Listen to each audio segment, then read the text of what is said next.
Celebrating Black History Month, sponsored by the U.S. Army, Indiana Funeral Care, and the Indianapolis Urban League. Well, it's time for a little-known Black History Month fact. Not many people know that Black History Month was created back in 1926 by Carter G. Woodson.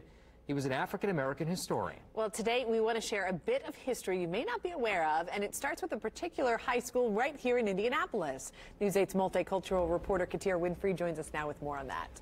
Well, Phil and Brooke, the curator, calls the museum, the Crispus Attucks Museum, the premier location to learn about all things African-American in the city. He says after 20 years, he's seen quite a bit of growth, but now they are really getting started. Indianapolis Black history runs deep, and you'll find much of that history inside the Crispus Attucks Museum at Crispus Attucks High School. There's a saying, those who cannot remember the past are condemned to repeat it. And LaPortia Jimmy is making sure her children remember that. I think it's just a reminder of the fact that we should be learning this stuff every day. On site, they can recognize quite a few of the men and women who've made Black history.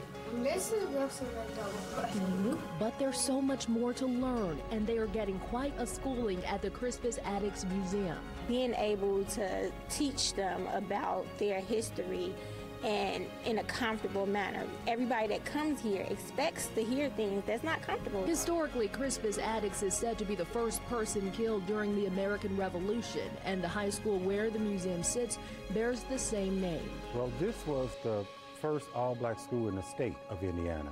This school was the brainchild of the Ku Klux Klan. However, the Klan did not envision this. Inside the museum, you'll find quite a bit about Crispus Attucks High School's basketball winning legacy, Indiana's jazz legacy, and Madam C.J. Walker.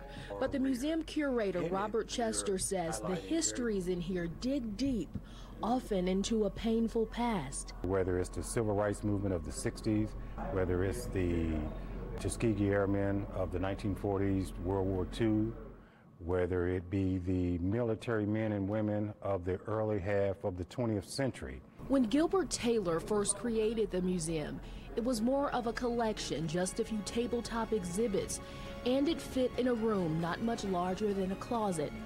And even though Taylor isn't alive to see it, Chester says, seeing the growth, he'd be proud. Just pick your favorite ancestor and become their wildest dream. And on top of what you can find right now at the museum, a traveling exhibit will be coming early next month highlighting African-American surgeons.